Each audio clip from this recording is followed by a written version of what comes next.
Eto guys, may bagong trending ngayon. Tungkol dito sa mga reaction, no? Kasi 'di ba nga nauso na yung impeachment ng mga busy nila, no? Eto, tignan nyo yung pinagkaiba. Yung pinagkaiba ng reaction dito ni Tatay Digong versus dito sa reaction ni PBBM tungkol sa pag-impeach sa kanilang mga vice president, no? So ito, unahin natin itong video ni ano dito, no? BBM tsaka nito ni Tatay Digong. Dito makikita ninyo yung pinagkaiba ng reaction nilang dalawa. At dito kayo nang humusga kung sino ang the best na pahayag o the best na reaction dito tungkol sa pag-i-impeach ng kanilang mga bise. Kasi kapag pina-impeach yung kanilang bise, syempre may reaction yan yung mga presidente. Kagaya ni BBM, ni Tatay Digong. So ito, nagugat sila dito kasi ganito pala talaga. Mas maganda pa nga daw yung reaction dito ni Tatay Digong dahil talagang ano talaga, compare dito kay BBM, no? So trending to ngayon guys, no? Kanino? Nakalagay dito kanina po ito. Panoodin na lang natin guys, no?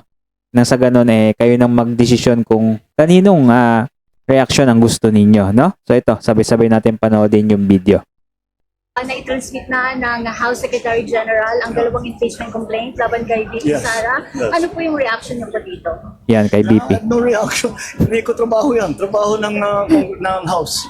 Pabayaan mo sila magtrabaho. I'm sure they will handle it properly. So, let's let them do their jobs. Thank you, All right. Hindi daw trabaho.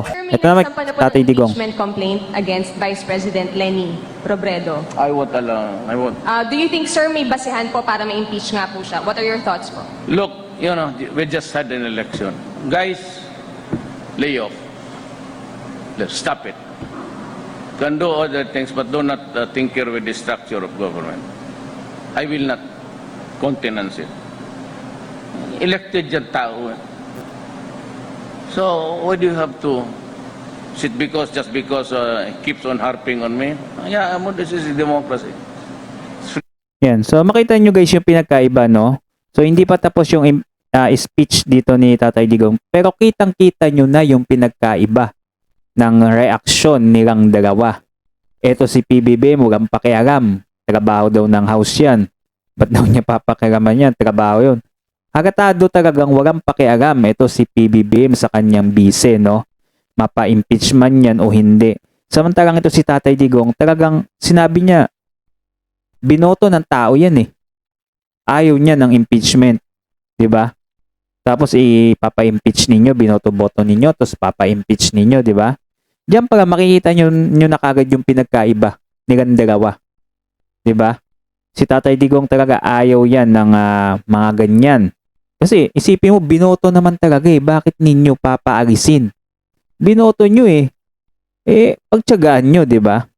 Tapos eto si BBM, mukhang pakiram dyan. Diba? Ito, papakinggan pa natin yung mga susunod na sasabihin ni Tatay Digong dito. Freedom of speech. Wala naman. There is no or there are no overt acts committed.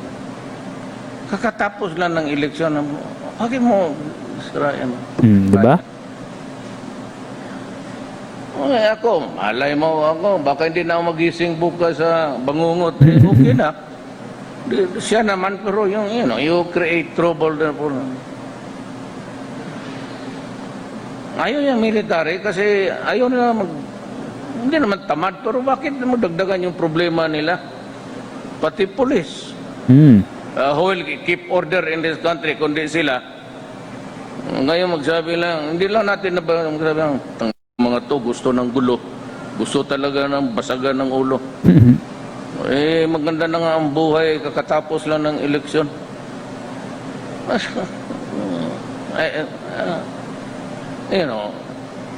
This is a democracy. Yan. Tama. So tingnan natin kung anong reaction din ng taong bayan o ng mga netizen dito. Nang mapanood nila tong reaction ni BBM dito at ang reaction din ni Duterte dito, no? Eto, basahin natin yung ilan sa mga comment dito sa video na to. Yan.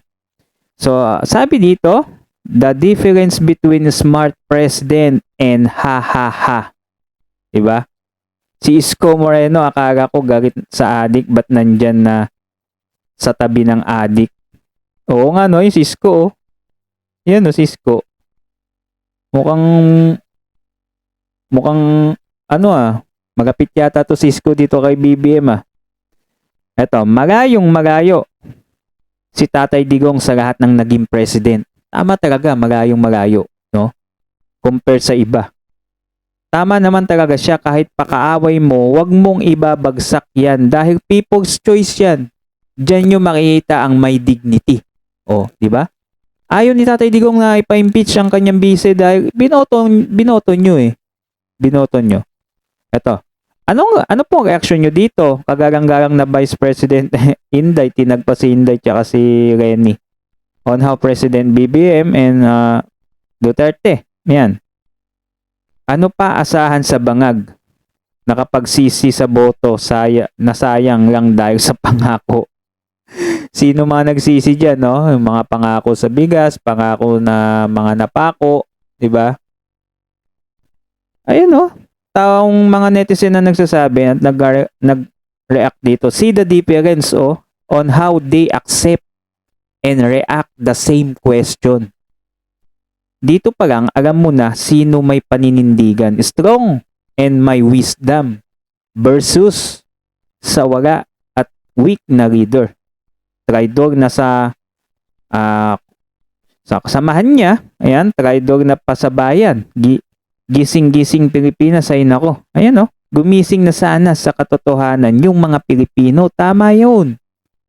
Lalo na yung mga loyalist volunteer. Iniiputan na tayo sa ulo at nilalaro ng gobyerno natin. I'm not DDS, BBM, kakamping or yellow tards. Aba, may yellow tards parang tawag Gusto ko lang na maayos ang government at bansa, yung may integrity, konsensya at puso sa mamayang Pilipino.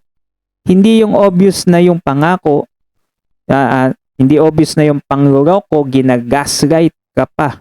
Kung gusto talaga natin ng pagbabago, huwag tayong mga hypocrites. Walang paninindigan, doon tayo sa kung ano ang totoo. Huwag naman takpan at kalimutan ng trillion issue, no? Tama naman talaga to, no? May punto tong comment ng isang netizen, no?